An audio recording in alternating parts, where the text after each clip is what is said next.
Hello everyone. Today this is our session number 48, and in our previous session we learned about the concept of structure in C programming language, and today in this session we are going to learn about the concept of union and enumeration in C programming language.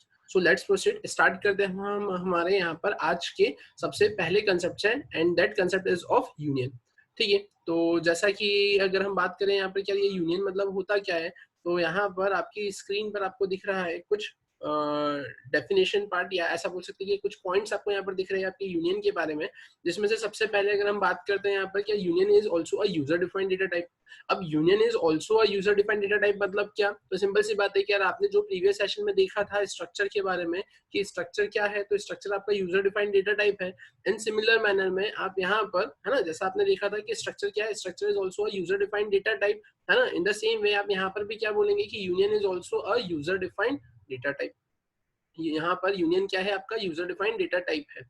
फिर आप क्या बोल सकते हैं, union is defined by union keyword. जैसा कि आपने देखा था क्या स्ट्रक्चर के केस में कि स्ट्रक्चर किससे, स्ट्रक्ट कीवर्ड से क्या होता था, डिफाइन होता था। इन द सेम वे यहाँ पर अगर हम यूनियन की बात करते हैं तो यूनियन किससे डिफाइन होता है, आपका यूनियन कीवर्ड से डिफाइन होता है। ठीक है, फिर यहाँ पर देखिए रखा है next point, size of union is defined as the size of highest data member, है ना। मतलब क्या कि यहाँ पर अगर हम बात करते हैं यूनियन की साइज की, क्या अगर यहाँ पर मैंने कोई यूनियन क्रिएट किया है तो उस केस में उस यूनियन की साइज क्या होगी, तो आप ऐसा बोल सकते हैं कि अगर आप यहाँ पर यूनियन क्रिएट करते हैं तो उस केस में इसके अंदर जितने भी डेटा मेंबर्स होंगे उन डेटा मेंबर्स में जिस भी डेटा मेंबर की हाईएस्ट क्या होती है, साइज होती है ना। मतलब हाईएस्ट साइज मतलब आप ऐसा बोल सकते हैं कि जैसे कि आपकी स्क्रीन पे यहाँ पर एक एग्जांपल दिख रहा है, जैसा लिखा हुआ है यूनियन स्टूडेंट। अब इसमें क्या देके रखा हुआ है, तो यूनियन स्टूडेंट में यहाँ पर देके रखा है int roll number float percentage and character name 20। तो अब यहाँ पर इस केस में आप क्या बोल सकते हैं, तो अब इस केस में यहाँ पर आप सिंपली ऐसा बोलेंगे कि जो कैर 20 है इसमें कितने बाइट्स देकर रखी हुई है, 20 बाइट्स देकर रखी हुई है। इंटीजर में 2 बाइट्स है, फ्लोट में 4 बाइट्स है, तो बड़ी बाइट्स कौन सी है, मतलब किस डेटा टाइप के सबसे ज्यादा बाइट्स है, तो कैरेक्टर के यहाँ पे 20 बाइट्स है। तो यहाँ पर जो मेमोरी एलोकेट होगी, जैसे कि आपके राइट हैंड साइड पर दिख रहा है 20 बाइट्स की मेमोरी यहाँ पर एलोकेट होगी। ठीक है, अब 20 बाइट्स की मेमोरी एलोकेट हो गई है और साइज ऑफ यूनियन क्या हो जाएगा यहाँ पे 20 बाइट्स। ठीक है, अगर हम बात करते हैं स्ट्रक्चर की, तो स्ट्रक्चर के केस में क्या होता था, in case of structure the size of structure is defined as the sum of size of individual data elements. वहां पर इंडिविजुअल डेटा एलिमेंट्स की साइज है जो भी रहती थी उनका सम आपके स्ट्रक्चर के सम को क्या करता था, क्रिएट करता था। बट यहाँ पर आप क्या बोलेंगे, जितने भी आपके डेटा मेंबर्स हैं उन डेटा मेंबर्स में जो हाईएस्ट साइज का है ना, जिसमें भी हाईएस्ट नंबर ऑफ बाइट्स आ रही है, सिर्फ वही यहाँ पर क्या होगी, बाइट्स एलोकेट होगी। नेक्स्ट पॉइंट में क्या देके रखा हुआ है, all the elements does not get separate memory area. मतलब आप क्या बोलेंगे, क्या यहाँ पर जितने भी आपके पास में एलिमेंट्स आएंगे यूनियन के अंदर उनको सेपरेट मेमोरी एरिया नहीं मिलेगा। क्यों नहीं मिलेगा, क्योंकि सिंपल सी बात है ना, मेमोरी तो अलोकेट ही कौन सी हुई है, जिसके हाईएस्ट बाइट्स है ना, जिसके हाईएस्ट बाइट्स है, मतलब कि इंटीजर के 2 बाइट्स है, फ्लूट के 4 बाइट्स है और कैरेक्टर नेम के 20 बाइट्स है। तो यहाँ पे मेमोरी कितनी एलोकेट हुई है, 20 बाइट्स की मेमोरी एलोकेट हुई है। अब 20 बाइट्स की जो मेमोरी एलोकेट हुई है, तो यहाँ पर जितने भी आपके पास में आपके डेटा मेंबर्स है वो उन्हीं उसी मेमोरी को क्या करेंगे, यहाँ पर शेयर करेंगे। यहाँ पर सारे डेटा मेंबर्स को अपनी इंडिविजुअल मेमोरी नहीं मिलेगी। फिर we can not retrieve all the elements at the same time. Obviously कि अगर हम बात करते हैं यहाँ पर क्या वो सारे है ना शेयर करेंगे सेम मेमोरी एरिया को, तो एट द सेम टाइम आप क्या कर सकते हो, एट द सेम टाइम आप यहाँ पर उन एलिमेंट्स को रिट्राइव नहीं कर सकते हो। जैसा कि आपके एग्जांपल में आपको दिख रहा है कि सबसे पहले वो 20 बाइट्स में क्या आया आपके पास में, रोल नंबर 101 आया है, लेकिन जैसे ही उसके अंदर परसेंटेज आता है तो वो रोल नंबर यहाँ पर क्या हो जाएगा, हट जाएगा और उसके ऊपर क्या सेट हो जाएगा, आपका परसेंटेज 56.67। लेकिन जैसे ही फिर आपने देखा कि कैरेक्टर नेम आता है तो उस केस में क्या होगा, आपका परसेंटेज हट जाएगा और उसके बाद में फिर क्या आ जाएगा वहां पर आपका नेम। तो अगर अब आप ऐसा बोलेंगे कि यार सर अगर ऐसा हुआ किसी ने पहले नेम एंटर कर दिया फिर रोल नंबर और फिर परसेंटेज, तो ठीक है कोई प्रॉब्लम नहीं है, सबसे पहले नेम आएगा, नेम के बाद में फिर अगर रोल नंबर एंटर किया तो वो नेम हट जाएगा और उसके ऊपर क्या आ जाएगा आपके पास में आपका रोल नंबर। और फिर उसके बाद में अगर हम बात करते हैं परसेंटेज की, कि अगर आपने परसेंटेज एंटर करा है तो फिर वहां पर रोल नंबर हट कर क्या आ जाएगा आपका परसेंटेज। मतलब यूनियन के केस में आपको सिर्फ वही डेटा मिलेगा जो लास्ट में इंसर्ट हुआ होगा। ठीक है, तो अगर हम बात करते हैं यहाँ पर कि यूनियन मतलब क्या है, तो यूनियन मतलब आप सिंपली ऐसा बोल सकते हो, सबसे पहला point, union is a user defined data type. Union is defined by the union keyword. Size of union is defined as the size of highest data member. All the members does not get separate memory area और we can not retrieve all the elements at the same time. Similar manner में अगर आप इसके vice versa बोलो, है ना, क्या जैसे स्ट्रक्चर के केस में, तो अब स्ट्रक्चर के केस में अगर आपको कंपेयर करना है स्ट्रक्चर और यूनियन को, तो आप क्या बोलेंगे, क्या यहाँ पर यूनियन भी यूजर डिफाइंड डेटा टाइप है, स्ट्रक्चर भी यूजर डिफाइंड डेटा टाइप है। स्ट्रक्चर के केस में आप स्ट्रक्चर से डिफाइन करते हो, स्ट्रक्ट कीवर्ड से, यूनियन के केस में आप यूनियन कीवर्ड से डिफाइन करते हो। ठीक है, फिर स्ट्रक्चर के केस में आप क्या बोलोगे, the size of structure is defined as the sum of size of individual data elements, और यूनियन के केस में क्या बोलोगे, size of union is defined as the size of highest data member. फिर अब यहाँ पर आप क्या बोलोगे, अब स्ट्रक्चर के केस में क्या बोलोगे, all the elements get separate memory area, और यहाँ पर क्या बोलोगे, all the elements does not get separate memory area. Structure के केस में क्या बोलोगे, we can retrieve all the elements at the same time, यहाँ पर क्या बोलोगे, we can not retrieve all the elements at the same time. और उसके बाद में अगर हम सिंटैक्स की बात करते हैं, या जैसे कि आप बात करें यहाँ पर एग्जाम्पल की अगर आप बात करते हो, तो इसका भी एग्जाम्पल है ना, या इसका भी सिंटैक्स वैसा ही रहेगा जैसा आपका स्ट्रक्चर का था, बस डिफरेंस ये आएगा कि यहाँ पर अब आप स्ट्रक्ट की जगह यूनियन कीवर्ड का यूज करेंगे। तो अब अगर हम बात करते हैं कि इसे प्रोग्रामिंग में हम कैसे क्या इंप्लीमेंट करेंगे, तो चलते हैं हम हमारे यहाँ पर इसको प्रोग्राम में इंप्लीमेंट करने। तो जैसा कि आपकी स्क्रीन पर यहाँ पर दिख रहा है आपको टर्बो C7।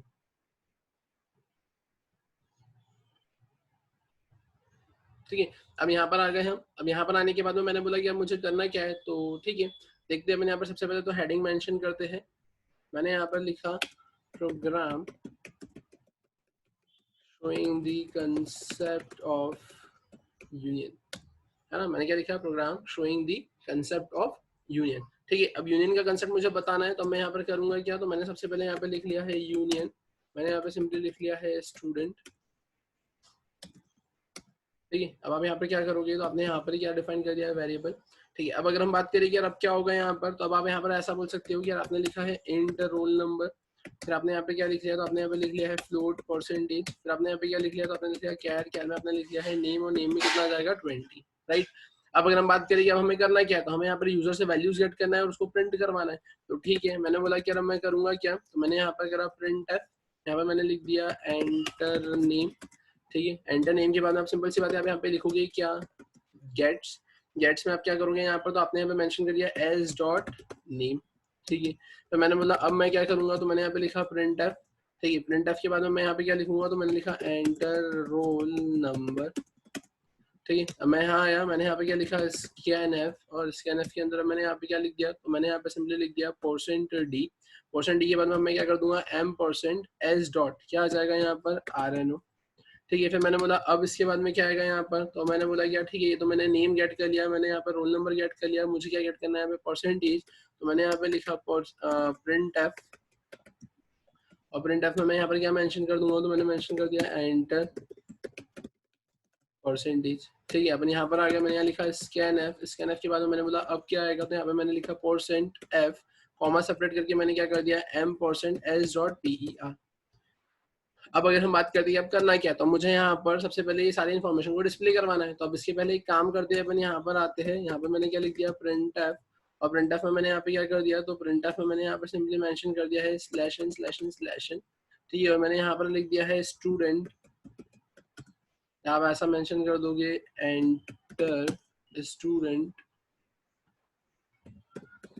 डिटेल्स। ठीक है, अब आप यहाँ पर आए, यहाँ आने के बाद में अब आप क्या करोगे, तो यहाँ आने के बाद में सिंपल सी बात है, मैंने लिखा प्रिंट एफ, और प्रिंट एफ के बाद में मैं क्या कर दूंगा यहाँ पे स्लैश एन, और मैंने यहाँ पे मेंशन कर दिया है स्टूडेंट डिटेल्स आर। ठीक है, अब आप यहाँ पर आ गए, यहाँ आने के बाद में आपने लिखा प्रिंट एफ, और प्रिंट एफ के बाद में अब आप यहाँ पर क्या करोगे, तो अब यहाँ पर आपने सिंपली ऐसा मेंशन कर दिया कि आपको सबसे पहले तो नेम प्रिंट करवाना है, तो आपने यहाँ पे लिखा नेम। अब नेम प्रिंट करवाना है, तो आपने क्या लिखा percent D, percent sorry name के लिए परसेंट एस, लाइन चेंज, और लाइन चेंज के बाद में आपने क्या कर दिया है एस डॉट एनएमई नेम। ठीक है, तो मैंने बोला अब क्या करवाना है, तो मैंने बोला मुझे रोल नंबर प्रिंट करवाना है। तो रोल नंबर प्रिंट करवाने के लिए मैंने यहाँ पे क्या लिख दिया, मैंने यहाँ लिख दिया रोल नंबर, मैंने लिख दिया percent D, line change, comma separate करके एस डॉट RNO। ठीक है, फिर मैंने बोला अब इसके अलावा, तो मैंने यहाँ पर लिखा परसेंट प्रिंट एफ, और प्रिंट एफ में मैंने यहाँ पे क्या लिख दिया, तो मैंने यहाँ पे सिंपली मेंशन कर दिया परसेंटेज। ठीक है, राइट, मैंने ऐसा कुछ लिख दिया, मैंने यहाँ पे लिख दिया percent .2f, line change, comma separate करके मैंने लिख दिया एस डॉट PER। ठीक है, अब आपने यहाँ पर ऐसा लिख तो दिया है, देखते हैं यहाँ पर। अब मैंने इसे सेव किया, सेव करके अपन कंपाइल करके रन कर देखते हैं कि क्या आउटपुट आपको मिलेगा। तो जैसे ही आपने इसे कंपाइल किया, कंपाइल करके आपने यहाँ पे इसे रन किया है ना, तो अब रन करने पर देखो यहाँ मुझसे नेम तो पूछ रहा है, मैंने लिख दिया एंड्रयू एंडी। मुझसे पूछा रोल नंबर, मैंने यहाँ पे रोल नंबर भी लिख दिया। मुझसे पूछा परसेंटेज, तो मैंने परसेंटेज भी मेंशन कर दिया। लेकिन अब जैसे ही मैं एंटर करूंगा तो आप देखेंगे यहाँ पर क्या हुआ, स्टूडेंट डिटेल्स अब नेम में देखेंगे आप यहाँ पर कुछ भी दिख रहा है आपको, रोल नंबर में आपको कुछ भी दिख रहा है, लेकिन यहाँ पे जो आपने परसेंटेज लिखे हैं वो आपको एज इट इज दिख रहे हैं।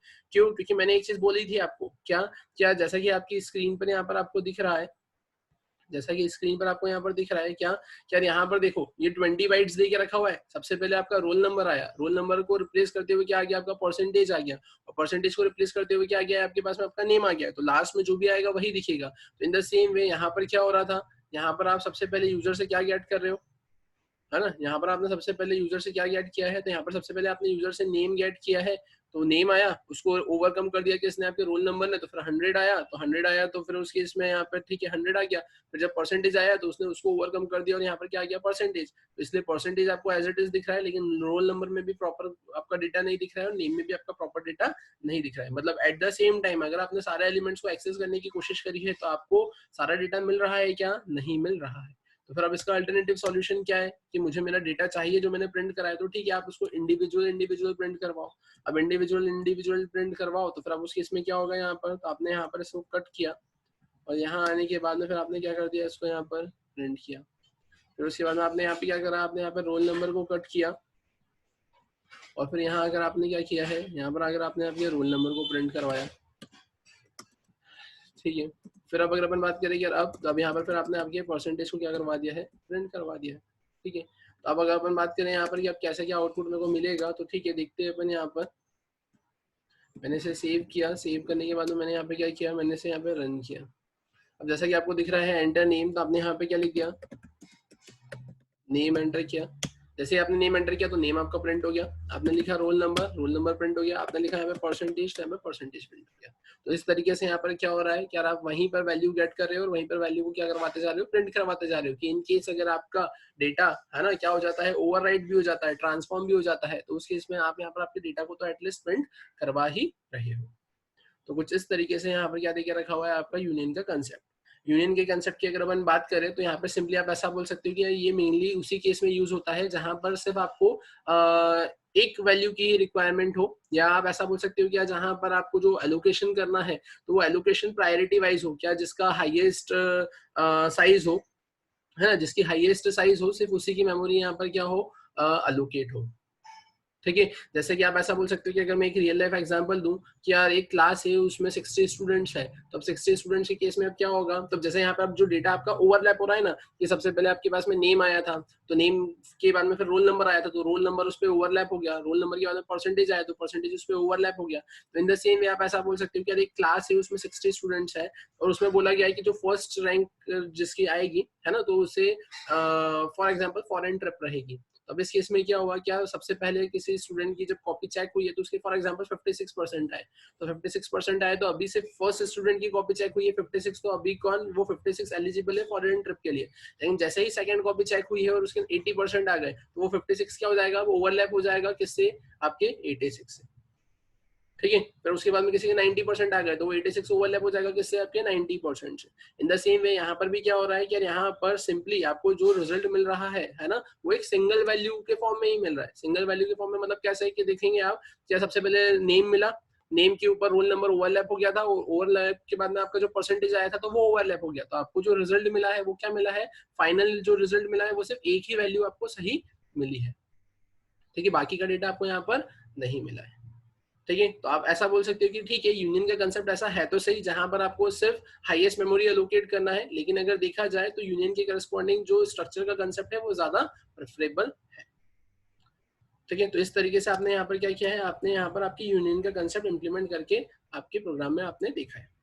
अब अगर हम बात करते हैं कि फिर इसके बाद में क्या आता है, तो यूनियन के बाद में फिर आपके पास में एक कंसेप्ट आता है एन्यूमरेशन का। कि अब ये एन्यूमरेशन होता क्या है, तो अगर हम बात करते हैं यहाँ पर एन्यूमरेशन की, तो चलते हैं अपन अपने व्हाइट बोर्ड पर। जैसा कि आपकी स्क्रीन पे यहाँ पर आप आ गए हो, अब यहाँ पर हमें करना क्या है, तो हम यहाँ पर अब कंसेप्ट देखने वाले हैं एन्यूमरेशन का। ठीक है, तो मैं यहाँ पर मेंशन कर देता हूँ एन्यूमरेशन, और इसे आप क्या बोल सकते हो, एनम,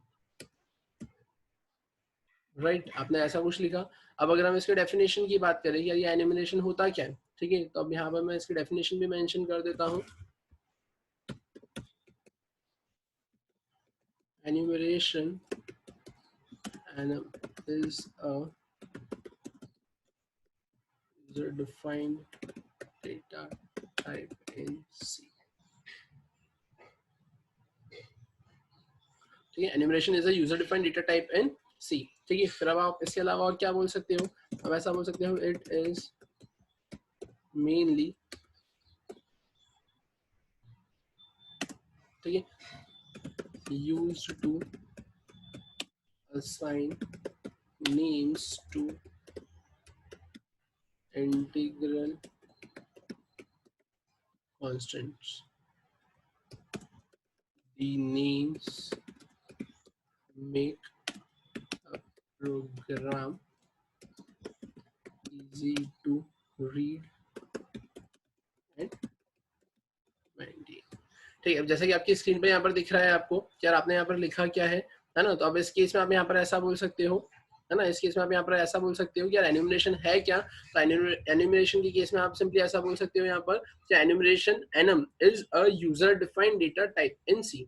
एन्यूमरेशन क्या है? तो enumeration is a user defined data type in C. जैसा कि आपने देखा है कि यहाँ पर यूजर डिफाइंड डेटा टाइप में आपने स्ट्रक्चर पढ़ा है, स्ट्रक्चर के बाद में आपने यूनियन पढ़ा था। In the same way NM भी क्या है आपका? एनएम भी आपका यूजर डिफाइंड डेटा टाइप है। अब ये किस लिए यूज होता है? तो आप ऐसा बोल सकते हो, इट इज मेनली यूज्ड, है ना, to assign names to integral constant, है ना, it is mainly used to assign names to integral constant, या it is mainly used to represent integral constant.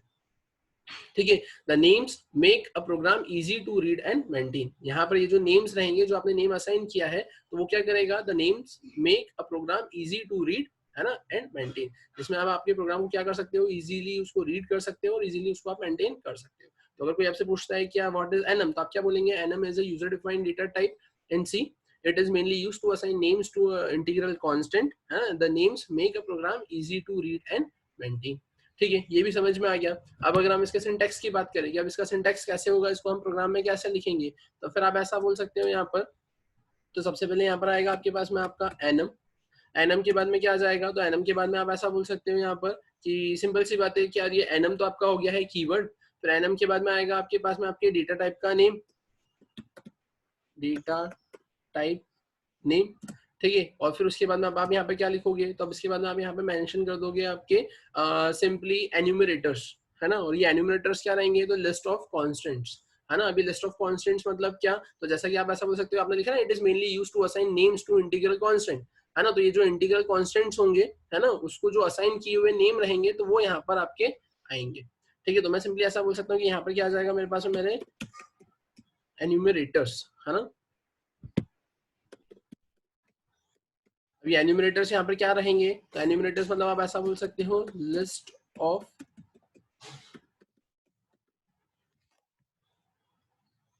Constants, ठीक है, जो कि क्या रहेंगे? सेपरेटेड रहेंगे, किससे? आपके कॉमा से। ठीक है, तो अब अगर अपन बात करें क्या यहाँ पर इसका एग्जांपल क्या होगा, तो ठीक है, तो मैंने सिंटेक्स बताया, है ना। अब ये सिंटेक्स के केस में आप क्या बोलोगे? एनएम क्या है आपका? कीवर्ड है ना। डेटा टाइप आएगा फिर यहाँ पर, फिर उसके बाद में क्या आएगा यहाँ पर? एन्यूमरेटर्स, लिस्ट ऑफ कॉन्स्टेंट्स, है ना, सेपरेटेड बाय कॉमा, है ना। यहाँ पे क्या लिखा है? It is mainly used to assign names, है ना, टू इंटीग्रल कांस्टेंट। जो भी इंटीग्रल कांस्टेंट होंगे उनको असाइन करने का काम करता है क्या? कोई स्पेसिफिक नेम। तो यहाँ पर जो आपके पास में आपके लिस्ट ऑफ कांस्टेंट्स रहेंगे, है ना, तो वो लिस्ट ऑफ जो कांस्टेंट्स रहेंगे वो सेपरेटेड रहेंगे कॉमा से, और उनका कुछ नेम यहाँ पर क्या होगा? डिफाइन होगा। तो अगर मैं इसके एग्जांपल की बात करूं, तो एग्जांपल के केस में मैंने सिंपली यहाँ पे लिख दिया एनम, और एनम के बाद में मैंने यहाँ पे क्या लिख दिया? तो मैंने यहाँ पे सिंपली लिख दिया एज अ डेज, और डेज के बाद में मैंने यहाँ पे क्या लिख दिया? तो मैंने यहाँ लिख दिया मंडे, है ना। मैंने यहाँ लिख दिया ट्यूसडे, वेडनेसडे, है ना।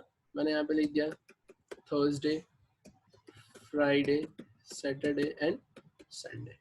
अब इस केस में आप क्या बोल सकते हो? क्या लिस्ट ऑफ कांस्टेंट, क्या जो भी लिस्ट है, जो भी आपके कांस्टेंट्स है ना, उसकी लिस्ट आएगी, और उसकी जो लिस्ट आएगी, है ना, तो उसको आपने क्या कर दिया? यहाँ पर असाइन कर दिया है क्या? कुछ नेम। और ये जो नेम दे के रखे हुए हैं, ये क्या है? यहाँ पर सेपरेट हो रहे हैं आपके किससे? कॉमा से। जिसमें आप ऐसा बोल सकते हो कि अब जैसे ये मंडे हो गया, अब ये मंडे क्या है? तो ये मंडे सिंपली आप ऐसा बोलोगे, ये रिप्रेजेंट करेगा स्टेट जीरो को, है ना। ये स्टेट जीरो को रिप्रेजेंट करेगा। ये जो एन्यूमरेटर्स है उसमें यहाँ पे किसको रिप्रेजेंट कर रहा है? स्टेट जीरो को। फिर मैंने बोला कि यहाँ पे चलो मंडे स्टेट जीरो को रिप्रेजेंट कर रहा है। अब ये ट्यूसडे, तो ये ट्यूसडे किसको रिप्रेजेंट करेगा? तो ट्यूसडे यहाँ पे रिप्रेजेंट करेगा 1 को। है ना, ऐसे ये 0 हो गया, 1 हो गया, 2 3 4 5 और 6, तो वैसे ही आप क्या बोलोगे, है ना, आपने यहाँ पे क्या लिखा है ना, Monday Tuesday Wednesday Thursday Friday Saturday और संडे, ये 0 ये 1 2 3 4 5 और 6, तो ऐसे करते करते ये संडे किसको रिप्रेजेंट करेगा यहाँ पर, अब ऐसा बोल सकते हो यहाँ पर हो जाएगा स्टेट, और स्टेट क्या हो जाएगा आपका यहाँ पर 6, है ना, मतलब ये 0 थे स्टेट, फिर फर्स्ट स्टेट, फिर सेकंड, फिर थर्ड, फिर फोर्थ, और ये जो 0 1 2 3 4 5 6 है, ये क्या है आपके इंटीग्रल कांस्टेंट है, और इनका क्या नाम है, और नाम क्या है, वो Monday Tuesday Wednesday Thursday Friday Saturday और संडे है। ठीक है, एक बार डेफिनेशन को गो थ्रू करिए, फिर उसके बाद में अपन इसको प्रोग्राम में इंप्लीमेंट कर देखते हैं।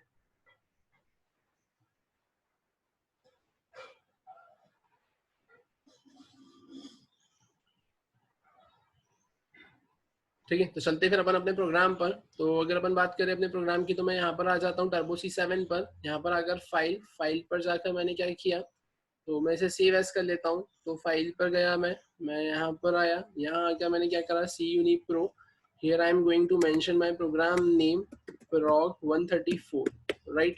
अब 134 के बाद में मैंने बोला आप करेंगे क्या, तो अब सबसे पहले तो मैं मुझे इसे थोड़ा सा सही करना रहेगा, है ना, इसके स्ट्रक्चर को अपन क्लीन कर लेते हैं यहाँ पे, program showing the concept of enum, right, मैंने यहाँ पे मेंशन कर दिया एनम, ब्रैकेट में मैंने लिख दिया एन्यूमरेशन, फिर उसके बाद में मैंने बोला अब क्या करना है, तो यहाँ से मैंने ये सारी चीजें हटा दी है, इसके बाद में अपन यहाँ पर आ गए, यहाँ पर आने के बाद में मैंने ये सारी चीजें यहाँ से भी हटा दी है।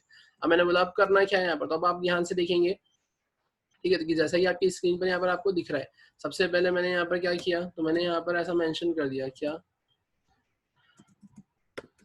एनम, एनम के बाद में मैंने क्या लिख दिया यहाँ पर, तो मैंने यहाँ पे लिखा सिंपली डेज, डेज के बाद में मैंने यहाँ पे क्या लिख दिया, तो मैंने लिख दिया मंडे ट्यूसडे वेडनेसडे थर्सडे, ठीक है, फिर मैंने यहाँ लिखा फ्राइडे, ठीक है, फिर मैंने यहाँ पे लिखा सैटरडे, और फाइनली मैंने लिख दिया यहाँ पे संडे, है ना, Monday Tuesday Wednesday Thursday Friday Saturday और संडे, आपने यहाँ पर ऐसा कुछ लिख दिया। अब अगर अपन बात करें यार यहाँ पर होगा क्या, तो ठीक है, ये तो आपने ऐसा लिखा है, अब इसके अलावा आप और क्या कर सकते हो, तो ठीक है, मैंने बोला कि यार अब क्या करना है यहाँ पर, तो मैंने जैसा बोला एनम तो कीवर्ड है, और डेज क्या है मेरा, डेज मेरा सिंपली डेटा टाइप है। अब डेज अगर मेरा डेटा टाइप है, तो मैंने यहाँ पर क्या लिखा, तो मैंने यहाँ लिखा डेज डेटा टाइप, उसके बाद मैंने यहाँ पे क्या लिख दिया, तो मैंने यहाँ पे लिख दिया वेरिएबल, है ना, मुझे यहाँ पे क्या लिखना है, वेरिएबल, तो वेरिएबल लिखना है मुझे, तो मैंने यहाँ पे क्या लिखा, वेरिएबल लिखने के लिए मैंने यहाँ पे सिंपली लिख दिया डे, वेरिएबल कुछ भी आ सकता है यहाँ पर, मैंने सिंपली लिख दिया है डे, है ना।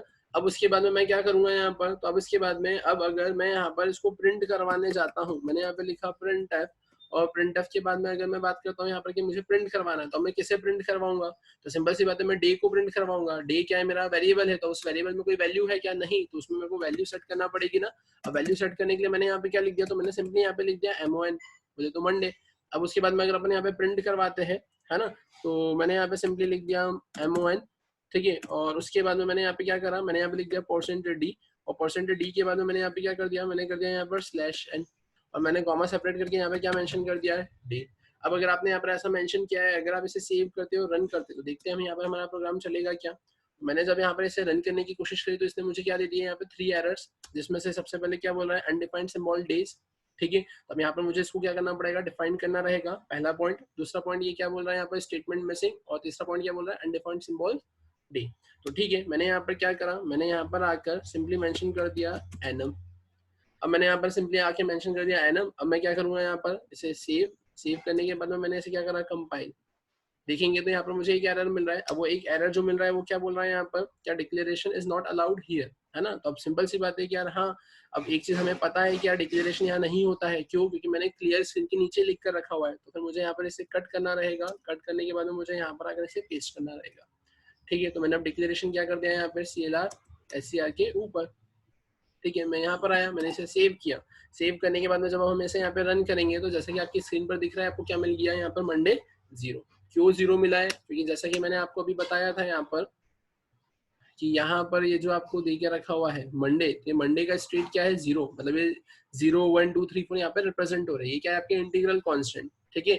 और है ना, बाय डिफॉल्ट यहाँ पर क्या रहता है, इंटीग्रल कांस्टेंट, ये जो आप लिखेंगे है ना, वो 0 से ही स्टार्ट होता है। चलिए, बाय डिफॉल्ट क्या है, 0, फिर 1, फिर 2, फिर 3, है ना। अब ये 0 1 2 3 4 को उसको रिप्रेजेंट करा मैंने Monday Tuesday Wednesday Thursday Friday Saturday से। क्यों, क्योंकि आपने बोला ना, it is mainly used to assign names to integral constant. इसको हम मेनली यूज करते हैं, क्यों यूज करते हैं, to assign names, names assign करने के लिए, किसको, टू इंटीग्रल कांस्टेंट। जो इंटीग्रल कांस्टेंट है उसको आपने यहाँ पर क्या करा है, नेम असाइन किया है। और वो नेम क्या असाइन किया है आपने यहाँ पे, Monday Tuesday Wednesday Thursday Friday Saturday और संडे। तो जैसा कि आपकी स्क्रीन पर यहाँ पर आपको दिख रहा है, आपने यहाँ पर कुछ ऐसा करा है, मंडे क्या प्रिंट हुआ है, यहाँ पर 0 प्रिंट हो गया है। अब आप ऐसा बोलो कि यार सर इसके अलावा और क्या कर सकते हैं अपन, तो ठीक है अपन देखते हैं। यहाँ पर ये तो मैंने सेव किया है इसे, अपन इसमें अब कुछ प्रोग्राम्स में वेरिएशन देखते हैं। तो हम आ जाते हैं यहाँ पर सेव एज, मैंने इसे सेव एज किया। सेव एज करने के लिए मैं यहाँ पर आया सी यूनी प्रो और here I am going to mention prog, और प्रॉग में मैंने यहाँ पे मेंशन कर दिया 135। ठीक है, मैंने यहाँ पे क्या मेंशन कर दिया 135। अब अगर मैं बात करता हूँ, मैंने 135 मेंशन किया, मुझे करना क्या है, तो मैंने यहाँ पर, ठीक है ये तो मैंने ऐसा लिखा था, इसे मैं यहाँ से हटा देता हूँ, है ना, इसे मैंने यहाँ से हटा दिया, है ना। अब यहाँ से मैंने इसे हटा दिया। अब मैं क्या कर रहा हूँ यहाँ पर, तो ध्यान से देखना, मैंने यहाँ पर आकर सिंपली ऐसा मेंशन कर दिया फॉर, और इसके पहले मैंने यहाँ पर क्या लिख लिया है, मैंने लिख लिया है इंट आई। और मैं यहाँ आकर क्या लिख रहा हूँ, तो मैंने यहाँ पे सिंपली मेंशन कर दिया आई इक्वल्स टू, कहाँ से स्टार्ट करूँगा, तो मैंने लिख दिया सन, है ना, या मैंने ऐसा बोल दिया MON मन, है ना। और फिर मैंने यहाँ पे क्या कर दिया आई इज लेस देन, है ना, कहाँ तक जाएंगे अपन, लेस देन इक्वल्स टू। ठीक है, मैंने क्या लिख दिया, लेस देन इक्वल्स टू, या फिर आप ठीक है ऐसा लिख दो, लेस देन सन लिख दो, फिर देखते हैं अपन क्या होगा। और उसके बाद में मैंने कर दिया आई प्लस प्लस। ठीक है, अपन यहाँ पर आ गए। अब यहाँ आने के बाद में मैंने बोला कि यार अब होगा क्या, ठीक है आप यहाँ पर आए। यहाँ आने के बाद में आपने सिंपली ऐसा लिख दिया वैल्यूज %d/t। ठीक है, और आपने यहाँ पे क्या मेंशन कर दिया, तो आपने यहाँ पर सिंपली आई को प्रिंट करवा दिया, आपने इसे सेव किया। ठीक है, अब आप यहाँ पर इसे रन कर देखेंगे, जैसे आपने रन किया तो आपको आउटपुट क्या मिला, वैल्यू 0 1 2 3 4 एंड 5। मतलब क्या मिला, Monday Tuesday Wednesday Thursday Friday और सैटरडे। संडे तो आया नहीं, क्यों नहीं आया, क्योंकि आपने लेस देन कहाँ तक चलाया था, सन तक। अब लेस देन सन तक चलाया था, बट आपको तो संडे भी चाहिए, तो आप क्या करोगे यहाँ पर इक्वल्स टू। मैंने इसे सेव किया। सेव करने के बाद में आप इसे, आप तो एक काम ऐसा कर सकते हैं कि आप यहाँ पे लाइन चेंज कर दें, तो आपको दिखेगा यहाँ पे वैल्यू 0 फिर 1 फिर 2 फिर 3 फिर 4 फिर 5 फिर 6। तो कुछ इस टाइप से आपने यहाँ पर क्या किया है, अपना टास्क परफॉर्म किया है। अब आप ऐसा बोलेंगे कि सर क्या यहाँ पर बाय डिफॉल्ट बस ये 0 1 2 3 4 को ही प्रिंट करवाने के लिए अपन ऐसा कुछ कर सकते हैं क्या, इसके अलावा कुछ नहीं कर सकते क्या। तो ठीक है, देखते हैं अपन यहाँ पर इसमें कुछ वेरिएशन करके। मैंने इसे सेव एज किया, मैं यहाँ पर आया, मैंने करा सी यूनी प्रो, और यहाँ आकर मैंने यहाँ पर क्या मेंशन कर दिया प्रॉग, और मैंने यहाँ पे कर दिया 136। ठीक है, मैंने यहाँ पे क्या कर दिया, यहाँ पर प्रॉग 136। अब मैंने यहाँ पे 136 किया है। अब मैं यहाँ पर कर क्या रहा हूँ, तो ध्यान से देखना, मैंने सिंपली मेंशन कर दिया यहाँ पर मंडे, और इक्वल्स टू मैंने यहाँ पे लिख दिया है 200, राइट। और मैंने यहाँ पे 200 लिख दिया। 200 के बाद में मैंने यहाँ पे क्या कर दिया, मैंने यहाँ पर लिख दिया इक्वल्स टू, और मैंने यहाँ पे कर दिया 210, राइट, मैंने ऐसा लिख दिया। अब अगर मैंने ऐसा कुछ लिखा है, तो अब यहाँ पर देखेंगे, अगर अपन बात करते हैं प्रिंट करवाने की, क्या प्रिंट होगा क्या। तो अब आपने लिखा है मंडे 200, आपने लिखा है यहाँ पे संडे 210, तब इस केस में क्या होगा, तब इस केस में यहाँ पर आप ऐसा बोलेंगे क्या, जो 200 है ना, क्योंकि 200 टू 210 ये क्या है, आपके इंटीग्रल कांस्टेंट, और ये इंटीग्रल कांस्टेंट है, इसको रिप्रेजेंट करने के लिए आपने क्या करा है, असाइन नेम, और वो नेम क्या है आपका, मंडे और संडे। मंडे संडे आपके नेम है, तब जब आप यहाँ पर आओगे, तो यहाँ आने के बाद में आपने देखा कि I equals to Monday, Monday में क्या देके रखा है 200, I is less than equal to Sunday, Sunday में क्या देख रखा है 210। तो उस केस में क्या होगा, ये 200 से 210 तक आपकी वैल्यूज को यहाँ पर क्या कर देगा, प्रिंट कर देगा। मैंने यहाँ पर इसे सेव किया। सेव करने के बाद में आप देखेंगे आपकी स्क्रीन पर यहाँ पर क्या मिल रहा है आपको, 200 से लेकर 210 तक आपको यहाँ पर मिल रहा है। ठीक है, अब अगर आप ऐसा बोलो कि यार सर किसी ने अगर यहाँ पर ऐसा लिख दिया, या 200 और 200 के बाद में किसी ने यहाँ पर अगर 500 लिख दिया, फिर अब उस केस में क्या होगा, ऐसा होगा क्या, क्या सबसे पहले यहाँ पे 200 से 500 तक प्रिंट होगा, और फिर 500 से 210 तक प्रिंट होगा। नहीं, ऐसा नहीं होगा। अभी भी यहाँ पर अगर आप प्रोग्राम को रन करते हो, तो आपका 200 से 210 तक ही प्रिंट होगा। अब ऐसा क्यों, तो ऐसा सिंपली इसलिए क्योंकि सिंपल सी बात है ना, आपने क्या बोला है यहाँ पर मंडे, अब MON के अंदर क्या है आपका 200, यहाँ तो आ गया है 200। यहाँ पर SUN सन में कितना देके रखा हुआ है, तो सन में देके रखा है आपको 210, तो यहाँ पर कितना सेट हो गया 210। तो बस ये 200 से 210 तक की वैल्यूज को प्रिंट करवा देगा, लूप को प्रिंट करवा देगा। तो फिर आप बोलोगे कि यार सर ये फिर 500 का कैसा क्या सिनेरियो रहेगा, क्या रहेगा, कैसे क्या। तो ठीक है, मैं एक और वेरिएशन बताता हूँ यहाँ पर आपको इस प्रोग्राम में। तो मैं आ जाता हूँ फाइल पर, मैंने करा इसे सेव एज। सेव एज में करने के बाद में मैं यहाँ पर आया सी यूनी प्रो, और यहाँ आकर मैंने मेंशन कर दिया प्रॉग 137। ठीक है, मैंने ऐसा कुछ कर दिया। अब मैं यहाँ आया, मैंने बोला कि यार एक काम करते हैं, ठीक है, अब या तो आपको ऐसा जो देख के रखा हुआ है वैसा प्रिंट करवाना है तो आप वैसे ही प्रिंट करवा दो, है ना। मैंने यहाँ पर एक और वेरिएशन कर दिया। मैंने क्या कर दिया यहाँ पर, ध्यान से देखना, मैंने यहाँ पर लिख दिया इक्वल्स टू -4, ठीक है। और फिर अपन एक काम करते हैं, यहाँ पर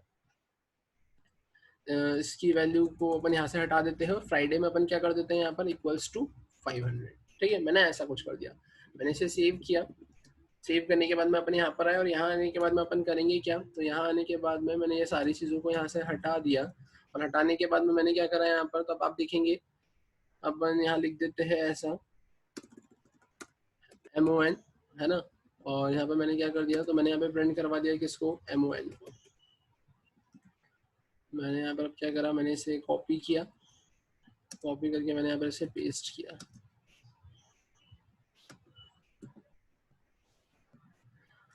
ठीक है। ठीक, मैंने यहाँ पे क्या कर दिया, इसे पेस्ट कर दिया।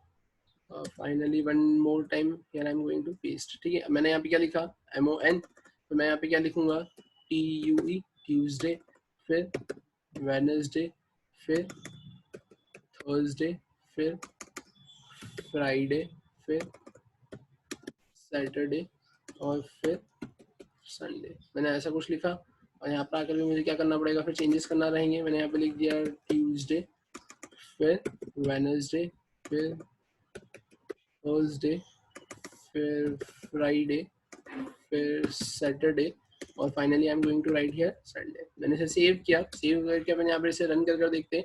जैसे ही मैंने रन किया तो देखो मुझे क्या मिला, सबसे पहले मैंने मंडे 200 लिखा था, तो 200 के बाद में क्या हो गया, ट्यूसडे 201 आ गया, है ना। क्योंकि यहाँ पर जो वैल्यू सेट होती है वो कैसी होती है, कंटिन्यूएशन में। कंटिन्यूएशन मतलब कि अगर 0 है तो उसके बाद में 1 2 3 4 5 ऐसा आएगा, 1 है तो 1 2 3 4 5 ऐसा आएगा, 200 है तो 201 202 203 आएगा। तो 200 लिखा, उसके बाद में ट्यूसडे को क्या मिल गया, 201, ठीक है। अगर आप यहाँ पर बोलो कि सर अगर मंडे को हम वैल्यू नहीं लिखते तो बाय डिफॉल्ट वो 0 कंसिडर होती है ना। और फिर ट्यूसडे को आप जो वैल्यू लिखते हैं तो उसके आगे से उसके आगे की वैल्यू कंसिडर होती। तो यहाँ पे देखो वेडनेसडे को आपने लिखा था -4, तो -4 के आगे फिर क्या आता है, -3, यहाँ पर आ गया -3। लेकिन वहीं पर आपने क्या लिख दिया, फ्राइडे को 500, तो वो क्या हो गया यहाँ पर 500। सैटरडे को क्या आ गया यहाँ पर 501, लेकिन फिर संडे को आपने क्या सेट कर दिया यहाँ पर 210। तो कुछ इस तरीके से यहाँ पर आपने क्या किया है, इस तरीके से यहाँ पर आपने आपके एनएम के कंसेप्ट को इम्प्लीमेंट कर देखा है ना। ये टॉपिक इतना ज्यादा बड़ा नहीं है, ये टॉपिक इतना छोटा सा है, शॉर्ट एंड सिंपल, ठीक है। और ये जो एग्जांपल्स थे ये किसके थे, आपके animation, that is user defined data type के। तो अब अगर हम बात करते हैं कि फिर इसके बाद में क्या आता है आपकी सी प्रोग्रामिंग लैंग्वेज में, तो इसके बाद में फिर नेक्स्ट सेशन में हम कवर अप करेंगे the topic of macro. Okay, तो आज का सेशन हम यहीं पे स्टॉप करते हैं, फिर कंटिन्यू करते हैं हमारे नेक्स्ट सेशन में। Thank you.